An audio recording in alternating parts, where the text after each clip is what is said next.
こっちっぽくね。違う。あ、そのまま入ってこれますよ。あ、そのまま入ってくる。そのままあ入ってこれます。あ、どうも。お疲れ様です。お疲れ様です。いらっしゃいませ。すごい。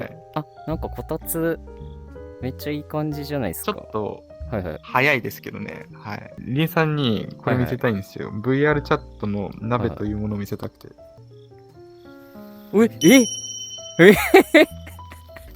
これが VR チャット式の鍋ですね。これが VR チャット式の鍋。噴火するものですから。この地方じゃね、これが郷土料理なんで。そうなんだ。この地方じゃみんなこれを食べてね、育って、で、両生類になっていくんですよ。そうなんですね。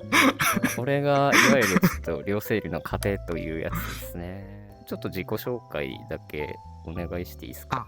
メルルーサと言います。メルルーサさん、僕の知ってる限りでは VVT のまず主催代理、そうです。はい。少年声研究会は副主催ですか。そうですね。主催は一人で、その下についてる、いわゆる幹部的な形になりますね。運営陣の方です。はい。あとなんかあれですよね、なんか集会みたいなのされてますよね。個人的に個人的ななんですかね、お互いに声の悩みをいっぱい聞きまくるっていう集会をやっておりますね。はい。そうですね。今回そのメルルーサさんをお呼びした理由の、一番大きなのは、初めてその VVT でお会いした時に、なんか女声の出し方が僕と似てるなっていう、そういうのをまず感じたっていうのと、あとなんかさっき言った通り、いろいろそのイベントのなんか運営とかに携わってて、女声のその講義とかもされてたじゃないですか。そうですね、恥ずかしながら。全然恥ずかしくないです。で、なんかそういう、だからなんかその女声をなんか広めるじゃないですけど、なんかその指導するような立場にいらっしゃるっていうので、教えてもらおうかなって思って、僕もそのメルルーサさんの先輩何言うんですか。ありがとうございます。はい、なんか要はメルルーサさん多分そのめっちゃ教えるのとかめっちゃうまいと思うんで、なんかそういうのも踏まえてそういうのがあって今こうね誘ってるっていう感じになります。本当にお声かけていただいてありがとうございます。いやこちらこそありがとうございます。忙しい中ね、本当に。いやそんなことないですよ。今日もボケーっと YouTube 見てたんで。ボケーっと嘘でしょ。本当に本当かよ。リンさんの動画予習してましたもん。リンさんどうやって出してんだっけ。おいよ。校外絶景でしたっけ。校外景がこう寄ってるやつこう見てきて、そうだよな、って言って。実際そのメルルーサさんは女声を出すのに、なんかその参考にしたものとか今に至るまでのなんかそこ聞きたいんですよ。何を参考にしたのかとか。後でちょっとリンさんに僕の最初始めた時から1年半か2年ぐらいまでのまとめにした2分ぐらいの動画あるんで、ちょっと URL 送りますね。あるんですよ、そういうのが実はあってすごいあるんですよ、まとめてて。普通に X に公開してあるんですけど、僕最初結構なんかみんなに聞かせるとなんか最初からちょっとできるじゃんみたいなことを言われるんですけど、僕的には結構ちゃんとしっかり初め下手くそだったんですよ。なんか初めからなんか割とこう形になってる方も中にはいらっしゃると思うんですけど、僕そのタイプじゃなくて結構下手くそで、その自分なりな理由っていうのが考えた時に思うのが、もうちょっと僕地声薄かったんですよね。今も割と薄めではライトチェスト気味なんで薄いんですけど、再現するとなんかこういう感じのなんか全然エッジが入ってないような軽い地声してたんですよね。なんか確かにちょっと違う。そよ風のような優しいような感じで、って言っても全然いや胸なんか震えませんけどみたいな、こういう感じだったんですよ。あとちょっと僕の身体的特徴になっちゃうんですけど、喉仏がないんですよ、僕。ないんですか。つるんってしててないですね、ほとんど。上から下まで触ってもほぼほぼ引っかかりなくて。そうなんだ。でよく動画、女声講座偉人の方たちが挙げてくださってるものがあると思うんですが、多くが喉仏を上げますっていう単語が頻発すると思うんですよね。ああ、しますね、しますね。あと、場合によっては胸に手を当てて震えないぐらいまで高さを調整しましょうみたいな動画もあったりするんですよね。チェストボイスだと男性すぎちゃうから、そのチェストの響きがなくなるように調整しましょうみたいな話があったりとかで、それ見た時に両方ともねえと思って、なるほど、確かに両方ともないんだけどこれどうしたらいいのかな悩んじゃってってなった時に、その2つの単語、いわゆる胸のチェストの響きとかそういうのと、あとは喉仏のところを除外した動画何があるかなって調べたら、1個はさんの動画と、あとはリンさんの動画。僕その2つに結構助けられた節はありますね。リンさんの動画も確かにそういう言葉は使えども、やってることとしてはなんか裏声、めっちゃ裏声から入りますとか、喉仏ガン上げしてとかないじゃないですか。そうですね。僕はなんかその喉仏はなんか上げるものじゃなくて上がるものだっていうふうに僕は一応言ってるんですけど。勝手に上がるものって言ってたじゃないですか。僕結構それに救われたというか、勝手にポジションを立たされるものなんだと思って、だから上げなくていいというか、そこに固執しなくていいんだと思って。なるほどなるほど。じゃあその今この2024年どういう出し方にたどり着いたんですか？一応なんか、頑張ってこう地声寄りの方の声のが得意と思ってるんですけど、裏寄りの声も練習しなきゃなと思って、結構その別方向というか裏から作るか軸から作るかを今ちょっと完璧分けちゃってるんですけど、地声からの方だったら、高い地声作って、なんで僕だったらこのラインから、階段こう上がるような感じで高めの地声作るんですよね。ここら辺まで。ちゃんと地声の色持った状態で高いところまで行って、ここまで入ったら、あとは無理やり、いわゆる喉の狭さですね。これを狭くしてあげて声にしてるような感じですね。こんな感じでやってます。で、めちゃくちゃ狭くして、そうですね。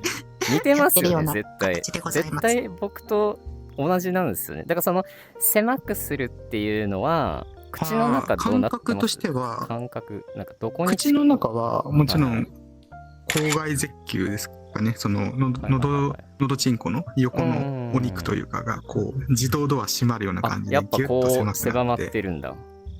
ですよね。そうですね。なんで息的には細くなって細い息になった状態ですよね。あとは、喉仏自体が後ろにこう、難しいな、体内にこうクッと食い込むというか、それも同じだ。中に入るような、その感じをすごく使ってますね。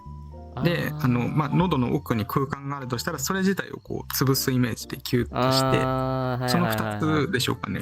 そうですね。なんかだから僕もそうなんですけど、全体的にこうちょっとこうキュッとこう細くなるというか、そうですね。そういう感じありますよね。僕は動画でこの出し方を分かりやすく伝えるために、そのなんか飲み込むだったり、飲み込むだったり、あとなんか吐く、なんかそのおえつする時の喉の形だよっていう風に、一応言ってるんですよ。もしだからメルルーサさんがその一般の人に伝えるとしたら、どういう感じで伝えます？正直この口の中の細くなる部分に関しては、僕もこう鏡とか見て実際に寄ってるかとかを見てもらうのをちょっとお願いしたりはするし、ここができると割とその聞いた感じはクオリティアップする人が結構多くて、例えばこうやって出してる声の人がいたとして、これ太いのでこうやって細くしていただくだけでも結構スッという声が細くなるんで良くなるんですよね。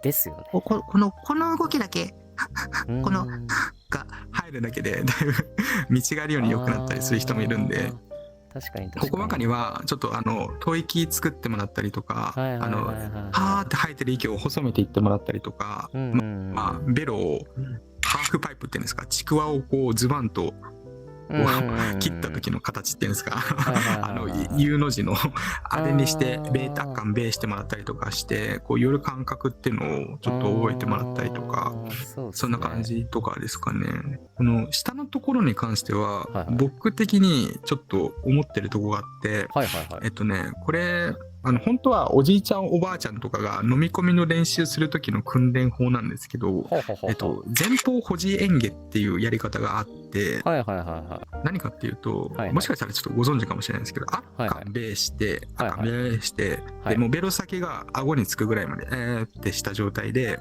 前歯で噛んでベロ止めるんですよね。中に引っ込まないように。そう。でその状態で無理やり唾液をごっくんするんですよ。結構きついですけど、無理やりやるんです。そうすると、ちょうど締める部分付近がキュッてなるんですよね。ちょっとやってみていいですか、今。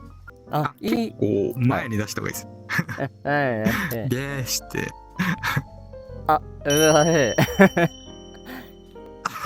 そう、これはもう全力でやらないと感覚わかんない。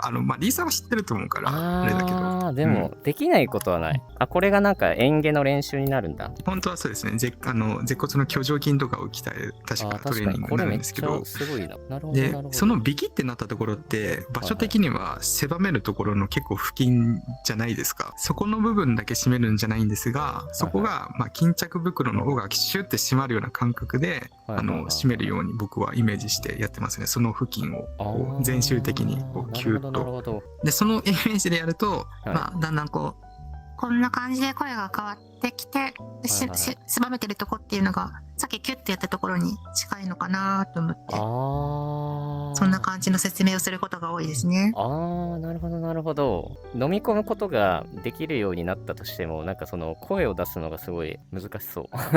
こればかりはその感覚をつかむためだけのもので、そこら辺なんだよっていうのを伝えたくて、なるほど。手突っ込んでもそこ届かないじゃないですか。で、ここのなんですか、ちょっとネメシスにやっちゃうんですけど、こうやってやるのも無理じゃないですか。あってなっちゃう。ってなっちゃうので、なるほど。これはちょっと疑似的に近いところの、実際そこも使ってるはずなので、全く感覚ない人は、ここら辺だよみたいな。そうですね。そうだからなんか僕もなんかその、3分で教える女声の出し方っていうので、一応ちょっとなんか口を開けながら唾液を飲み込む練習をしましょうっていう風に一応伝えたな。ちょっと若干それに近いですよね。ですね、そうですね。やってることは変わんないですね。やってることは大体同じかな。いろんな派閥あるじゃないですか、やっぱり。何々式、何々アプローチ、何々流、いろんな技があって、技術があって。でも、あれって言葉がちょっと違ったりとか、その技術の、なんていうんですかね、伝え方が違うだけで、なんか割と本質は同じところの付近の話をしていたりとかするのかなっていうのが。なんかその結局行き着く先は、その声の通り道を、要は狭めないと音質が変わらないから、多分、みんなそのできてる人って狭まってると思うんですよ。だからなんかその、僕がその動画でなんか飲み込むだったり言ってるのとかは例えであって、なんかその狭めれたら何でもいいんですよね、言っちゃえば。だからなんかそれは、そうですね。なんでそれなんかその狭める方法っていうのはなんか ご自身でなんかやりやすいやり方があれば一番それがいいしっていう感じですよね。ですね。はい。そうですね。その通りだと思います。かわいい。かわいい。